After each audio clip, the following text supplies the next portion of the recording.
Here we are back again for part 3, we will call it, with our Native American friend, Ren. Hello. How you guys doing? From a child born into this world, we are taught what to believe. Closed-minded we become, fearful to be deceived.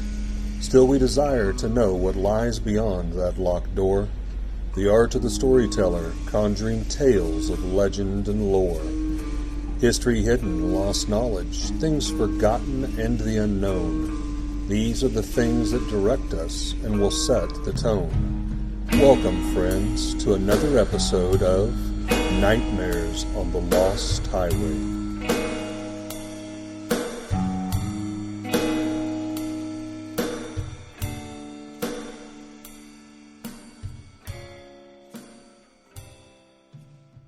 We are going to dive into a little bit more of the obscure paranormal with the beliefs of the Native American tribes.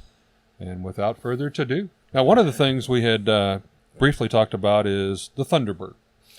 The Thunderbird. I only really know about the Thunderbird from what I've read in literature, not so much from my tribe. Even though on the seal of the Great Seal of the Menominee, which is just a symbol that symbolizes my tribe, the Thunderbird is prominently displayed as sort of a geometric version of a bird. The Thunderbird, from what I understand, showed up in great times of distress for entire regions, meaning not just one tribe, not just one person. An entire region would have to be in trouble from usually another animal, like a spirit animal, giving all the people a hard time, meaning trying to make them non-existent. And the Thunderbird would show up and do battle with whatever it was. There's even stories of the Thunderbird losing, but still always coming back later, like for the next one and the next one. You couldn't kill it. Something like the Phoenix. Mm-hmm. It was not a great big bird that ate people like what they're trying to turn it into today. That was going to be my question. It's a spiritual entity more than a physical. Well, it was a great spiritual entity that came and shot lightning out of its mouth. I mean, kind of like a wizard battle almost that you'd see on TV. I think you mentioned Godzilla type earlier. That's a bad representation, but a good orientation maybe. Yeah, like the spirit of the bear supposedly threatened a whole bunch of tribes once by trying to eat them all. And the Thunderbird showed up and did battle with bear. And you call it singularly, like that's its title, bear and Thunderbird, meaning there's only one spirit of bear and there was only one Thunderbird. I even forgot how the exact story went, but I mean, we're still here. We didn't get eaten. So I can only assume that either the Thunderbird hurt the bear so bad before the Thunderbird died, or it actually defeated bear, which is, if it defeated bear, that tells you the power of the Thunderbird, which was great. So was the Thunderbird more of a protector? Yes, it was a good thing. That's why it's on the Great Seal of the Menominee. Okay. And that's why we revere the eagle. The bald eagle today is like a representative of the Thunderbird to us. So these, I mean, you wouldn't classify Thunderbird or bear as like good or evil. They were just a spiritual. Well, bear was bad because it was starving and eating everything. Everything. Deers, everything. Thunderbird was good because it showed up to actually do battle and stop bear. So I think it's like when we were talking earlier, maybe the first episode even, where it was situational. Like Thunderbird was good because he was helping, whereas like bear was just trying to survive or whatever. Starving, you said he's eating. Bear kind of turned bad. Not necessarily he was born bad, but he turned bad. Yeah. Due to environment or whatever. Maybe it got so big that it couldn't find enough food, and then it started devouring everything. Now, at the end of our last episode, you kind of teased us. You said there was another story that you had. There's the story of Spirit Rock. Spirit Rock was said to be a man once. And the boulder is still there on my reservation. I visit it almost every time I go up there. The story is 3 braves got a chance to go see the Great Spirit. They call it something else. It's in my neighbor tribe. I forgot. And they each got to ask a boon of the Great Spirit. Well, the first guy asked for good hunting, and Great Spirit was pleased. Okay, you'll always have good hunting. The next guy asked for good fishing. Again, the Great Spirit was pleased. The third guy got greedy. The third guy asked for everlasting life, so he could master everything. He could be a great hunter, a great fisher, a great warrior, and that displeased the Great Spirit. So the Great Spirit came down, grabbed him on the shoulder, and said, I shall turn you into a rock forevermore. You will last through the ages, and when you've worn away to nothing, there'll be no more full-blooded Menominee Indians left. Now, the rock is still there, and it has a great big plaque to it. They recognize that as the boulder. It has gotten significantly smaller since I went there, which that's kind of strange considering in the lifetime of a man, it's Normal hard for erosion a rock of a to rock wear or- Yeah. away. It's probably 3 feet tall when I was there as a kid, and now it's almost ground level. Oh, wow. I have pictures of it. I have pictures of the sign. When I was a kid and they brought me there for the very first time, it sticks out in my mind because there were all kinds of, it was nighttime when they brought me there, and there was all kinds of lightly phosphorant beings all around this rock, and I was terrified as a kid. And my dad was of a mind, there's nothing here, just come with us. Oh. Because he didn't see it. I was going to say, he may not have seen it. Yeah. You being a child, maybe you were more Well, open-minded they were to it, or terrified me because I didn't know what they were. Nobody else could see them. My mom couldn't see them. And they were like, just put the offering down and let's go. And I didn't want to go nowhere, like fighting them, dragging against them. And of course, they brought me right to the rock, like, holding a kitten, nothing I could do. And here I am, just screaming my head off, like, no, no. And they couldn't get me to even make an offering, which a lot of Menominee make offerings of drink and smoke to the rock because he's like an old man to them and they respect him, even though he was cursed by the Great Spirit. Now, what do you think these creatures were that you saw? I think they were either the spirit of dead Menominee from the past. But again, I'm not a spirit medium, and I don't get feelings from these things when I see them. They just terrify me. Well, the first thing that jumped into my mind was one of our previous episodes is the Fae, the little people, was, There might have been Fae there, but there were full-size people in the woods around the rock. And then around the rock, there were little ones. And those could have been the Fae. But again, as a kid, 5 years old, the first time you're going there and you're seeing these things at night, you have no idea or clue scared the Yeah. bejesus out what of they're you. trying to drag you into. And you don't want no part of it.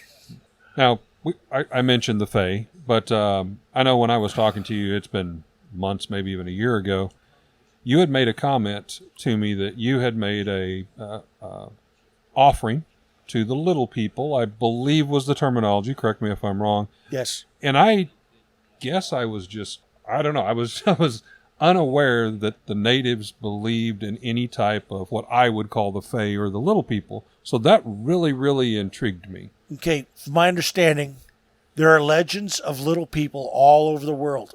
All the cultures of man, Africa, China, specifically with the Norse, and of course the people of England, both ancient and modern, have legends that go back for centuries, if not thousands of years, of all different kinds of little people, which they were called the Fae over there. English-wise, yeah, for sure. Yeah, I mean, and then the more ancient people, Celts, they were, I believe they called them the Tuatha De Danann. I've heard that, yes. They're more or less, like the elves, though, but also it includes the small folk. Well, in our episode where we talked about recent encounters with the Fae, I mean, just any search for the Fae, and yeah, I mean, I found stories from, Aborigines in Australia, and like you said, Africa, Asian cultures, I mean, all over the globe. And the Fae Like, is a way very back. broad spectrum. I mean, in that podcast, we talked about the Cottingley fairies, but how brownies, how elves, dwarves, hobgoblins, Trolls and orcs, goblins. trolls. Toadstools. Yeah, I mean, it's all under Red caps the big and umbrella. toadstools Yeah. fall under the same. From what I understood, my nephew who lives up on that reservation to this day, he was told where they live, but he was entirely terrified of them. And by no means did he want to go anywhere near where those woods hold the little people up there. He said, because those little people are dangerous. He said they're no more than a foot or smaller, but they will hurt you if you go into their section of woods. My mind was I was going to go up there with offerings and try and respectfully go into there. And he didn't even suggest that, nor would he take me. And this is my own nephew. So, no, some of the stories we talked about, they could be vindictive if you spurned them in some way, if you offended them. It sounds like maybe these little people are maybe dangerous all the time, or That was his impression. He said an old man told him where they were. The old man has long since died. And every time I ask him about him, he gets visibly frightened. And this is, I call him a kid, but he's probably nearly 30 years old now. And he gets visibly shaken when I mention the little people he told me about. He don't want to go near them. He don't want to go near them with a gun. He just don't want to go near them. Definitely sounds like the dark fae, if we want to put a Well, label. what it might be is they might not have gotten along with the Menominee, and they went to war. In which case, from my understanding, the Menominee were vicious to their enemies. To their sister tribes, the Potawatomi and the Winnebago, they were friends. They shared food. Everybody was good. Nobody wanted any bloodshed. But if you were like the Ojibwe or the Chippewa, you were a mortal enemy, and they tried to exterminate you. Now, was that if they trespassed, or just literally if they came across them? Well, there's a lot of myth going that First Nations people were nice and they lived with the environment. There were times of war for them too. There were things that they did to each other that we wouldn't be proud of today. They were human. Yep. I was going to say, I think earlier, men are men. Yeah. We're going to do terrible things sometimes. And that goes for the First Nations people as well. They're no better than anybody else. So maybe my guess is they went to war with the little people there, and they must have really did a number on them, because the little people don't want anything to do with the big folk on the reservation.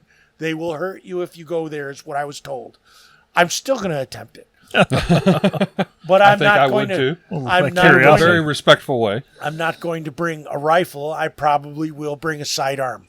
I won't draw the sidearm, and I'll try and bring things that traditional Fae like honey, real honey, tobacco, whiskey, and candy are gifts supposedly you can give the little people, and they'll allow you to pass.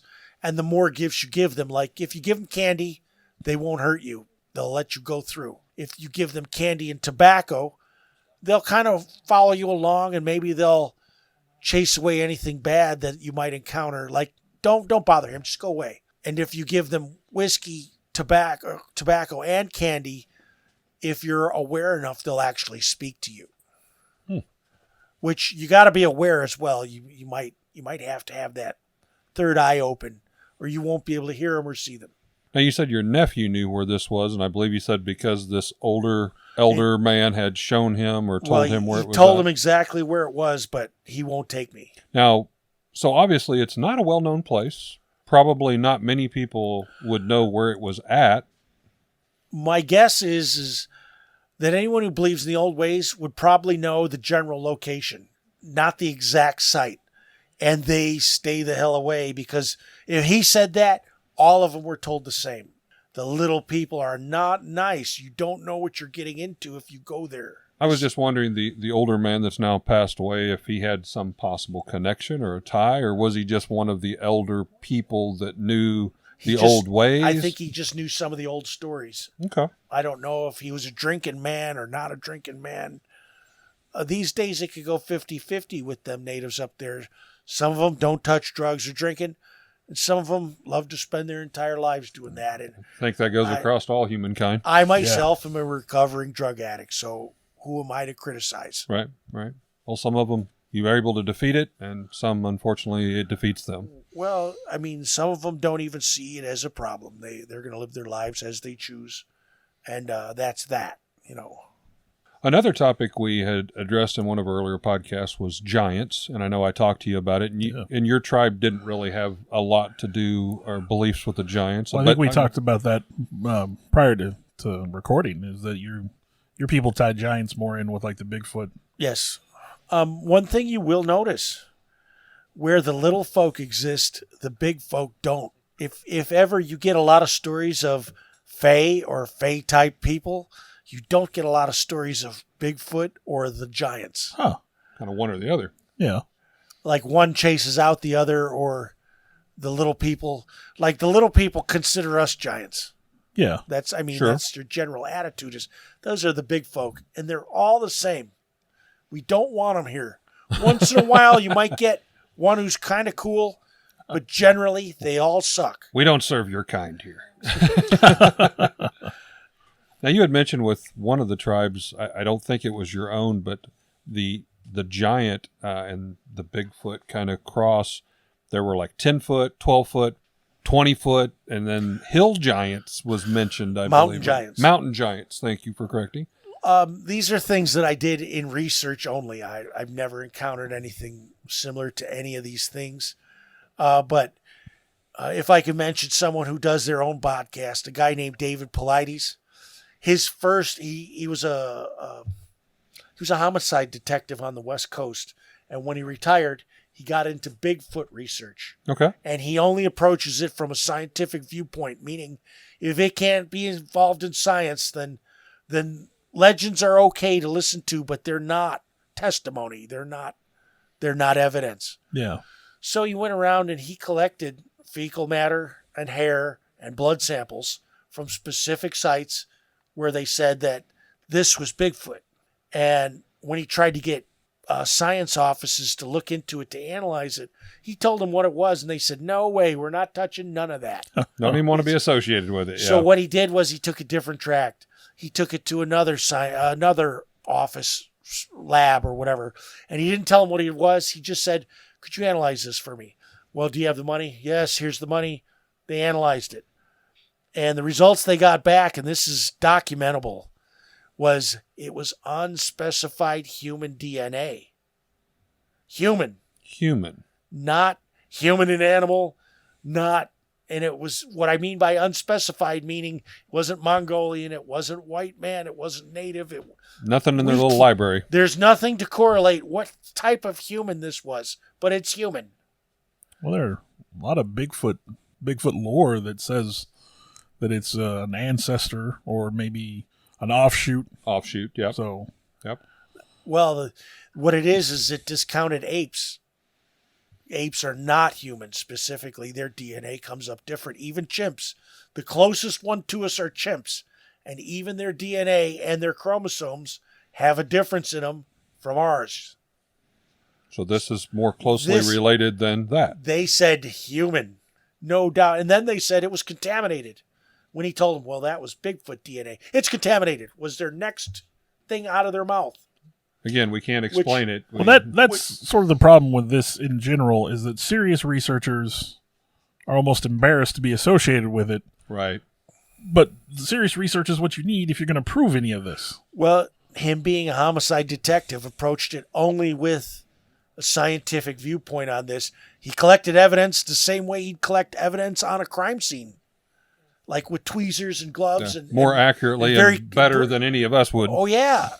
And they still said contaminated. As soon as they heard what he was about, they said, you can't use those results, and this is contaminated. Well, like Bill said, they just don't want to be affiliated or tied to that whatsoever, and that's tragic because we are still discovering creatures and animals that we never knew existed. I was going to say, we're rendering animals extinct that we never knew existed. Yeah, and then on the opposite hand, we say they're extinct, and we're finding them. Yeah. I mean, so it's going both ways now more than ever. They said the Kraken was a myth, and now we're finding the giant squid and the colossus squid, the giant octopus and the colossus octopus. Yeah, those haven't just popped up in the last 10 years. Those things have been alive the whole time. When we talked about Megalodon, we talked about the coelacanth, which was only existed in the fossil record, and then somebody caught one in the 70s off the coast of Africa.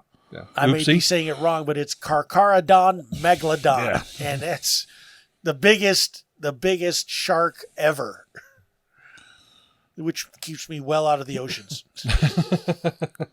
You have any other tales or stories that you could add in? I used to see ghosts at my grandfather's house, but again, you're talking 2 or 3 years old.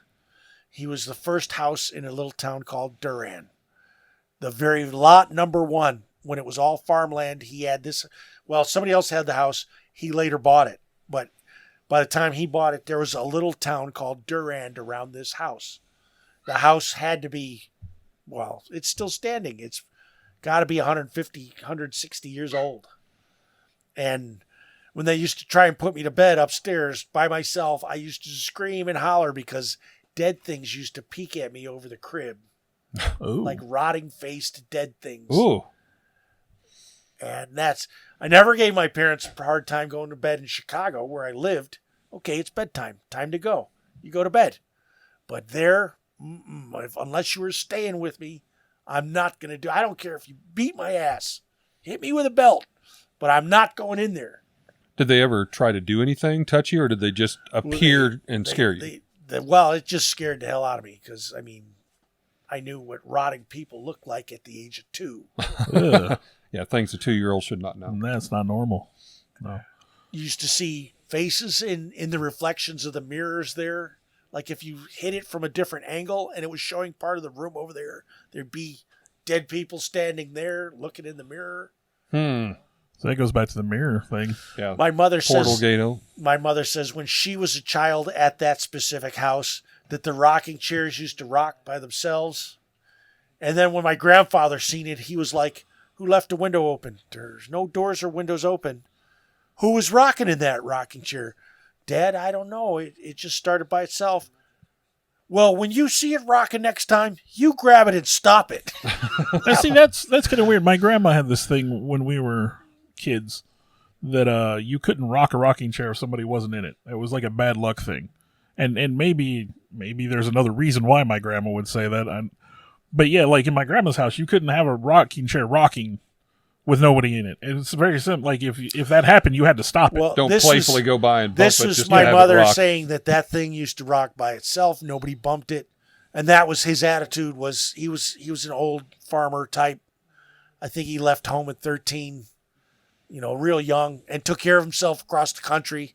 So he was hardcore. Like, Yeah. Nothing scared him. Nothing, not even ghosts. Well, that would definitely be what we would call residual, haunting type stuff where we would see something in paranormal investigations where a rocking chair would just rock. But the rotting flesh faces and stuff, that's not residual. Now, That's remember, something... I was 2 years old. Right. And I used to always see things like that all around.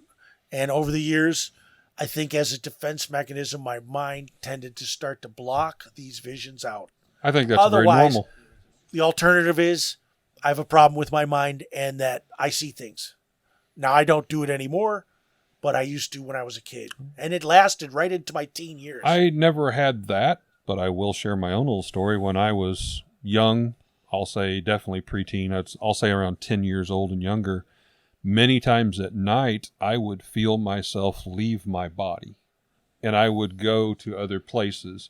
And I think I've mentioned this to Bill before, but I would have all my senses. I mean, I could smell, hear, obviously see visual. You remember that dream for years, wouldn't you? Vividly. Astral projection. And like, I remember going through like the woods, and ironically, it was like I was floating, but I could hear my footsteps in the leaves and the twigs crunching. Either that or something was following me. I still don't know to this day. But yeah, it at first it was very scary. Again, young child trying to understand this. You would think it would be a dream, but it was so very vivid that you would remember that more than what happened truly when you were awake that day. I mean, it was that kind of a dream. And then probably by the time I was about 10 or 11, I think we kind of tune out some of that stuff because you're not supposed to be, having that or seeing that, or so we kind of train ourselves to turn a lot of that off. That seems to be a common kind of thought, is that like when you enter puberty, I guess, for, you kind of lose your ability to interact and see things. And I mean, even my kids, my oldest, and when he was little, he claimed to see things in our house that we didn't necessarily see. And now, as a educated college man that he is, that like he doesn't even listen to this podcast because the topics are so outside his wheelhouse. But, at the same time, this kid, as a little kid, claimed to have seen a ghost in our house. So, Yep. Sometimes I wonder if the ones that push it back the most are the ones that were probably the most connected, if that makes sense. To me, the unseen world is very real. Just because we don't see it doesn't mean it don't exist. There are levels of technology we don't understand, but it's real. It's there. It exists. We don't understand how it works, but it's there. Yeah. How could it not be there? I mean, we don't understand how a black hole works. It's not supposed to work the way it's supposed to, the way they say it does, yet they're there. They do what they do. We can't explain them. We don't know what they are, but they're there. I think it's where we're at with a lot of the paranormal stuff. I think at a certain point in time, we'll be able to explain a lot of these things that are unexplainable. And again, when we talk about the Bigfoot thing and the scientists not wanting to be involved, if they would take the time maybe to put a scientific investigation in place, maybe we could explain some of these things. And there may be things that we never explain, but I don't think a lot of these topics are taken as seriously as they should be. The way I see it is, how far down the rabbit hole do you want to go with it? Yeah. Do you start to get into conspiracy theories about the really weird stuff, or do you want to say, oh, I draw the line here and I don't believe beyond it? The paranormal group I'm with, the leader of that group does not believe in aliens. She believes in ghosts, but she don't believe in aliens. Yeah, I mean, I guess some people got to draw the line somewhere. Well, a lot of people join paranormal groups as a total skeptic, but yet they want to believe. So they're like, okay, I'm going to be out here on the front line as much as I can because I want to believe. I haven't ever saw anything, but, I'm going to be that skeptic. I'm going to say out of 100 things, 99 of them can be explained. Well, this gives you an example. Since I've seen those things as a kid, that was my fuel to go into the occult, to wonder what's actually out there, to make it a lifelong search. Now, was I professional investigator? No, I wasn't. But it was always to delve deeper and go more and see and do and find out exactly what's what. And it all started from me seeing things as a small kid. My brothers and sisters, they either don't believe or they're what you would call agnostic about it, meaning, okay, there's something out there, but I don't want to know what it is, and I don't care about it. Turn a blind eye. Yep. So I guess I'm lucky in that respect, in that my brother and sister, which Eric knows, they are totally on board with this stuff. They went with us on a couple ghost hunts and stuff. Got on to ghost hunts and stuff. And I remember even times where we would drive around at night, just to get away and I think more than anything scare ourselves. But like one of my favorite stories is driving down this back road. My sister's driving, I'm sitting in the back seat, and just, it was one of those, a little bit of fog, just spooky as could be. And I'm like, wouldn't it just be something else if something just comes swooping down out of the trees? And I mean, no sooner had I said that, this big old owl comes down and just goes right across and up over the car. My sister locked up the brakes and she about turned and hit me, because it was just the timing of it. But still, I said that and then that happens. Yeah. So I think we're getting close to wrapping up this third episode. And I want to say it has been an absolute delight. A pleasure. It has for me too. I'm glad you came on. An honor and a pleasure. Thank you so much for me to be on your show. Thank you so much. It's been very fun. I will be checking out all your podcasts after this because it's been very interesting. Like I said, just talking to you and hearing your stories, and I'm just going to say, I think I speak for Eric. You can come back anytime if absolutely you got enough to Thank share. You so much. So, and for those listeners out there, of course, we have a Facebook page, and if you have maybe some questions for later follow-up, please feel free to leave those there on our Facebook page. You can reach out and message us, and heck, we may do a follow-up. I sure will become a member podcast. of that page, and I'll be sending out, my thoughts and opinions on the page for sure. So these are just some more examples of stories and legends and lore that you will find on Nightmares on the Lost Highway. Hello, my name is Loren Wychesit, and I'm with the Dauntless Paranormal Investigations. We're a nonprofit organization that are looking for houses that are possibly haunted. We don't charge anything. We have full waivers to sign, so in case something you don't want, like your name or your address, to not be involved in a printed or shown investigation, we'll gladly sign them and keep your anonymity safe. And thank you so much for giving a listen.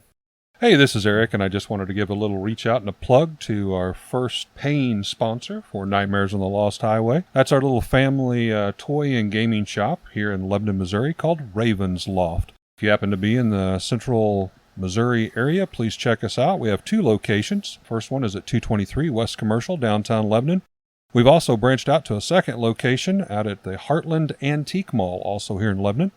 You're going to find all kinds of vintage toys, Star Wars, Star Trek, G.I. Joe, Transformers, Mego, Universal Monsters, all types of gaming, board games, Magic the Gathering. So we would appreciate it if you'd stop by. You can like our Facebook page. Swing by and check us out. Thank you so much. I would like to thank Alex Tudor, who has been helping us a lot with our endeavors on this podcast. You could call him our producer at this point, I think. Our producer, electronic recording technician.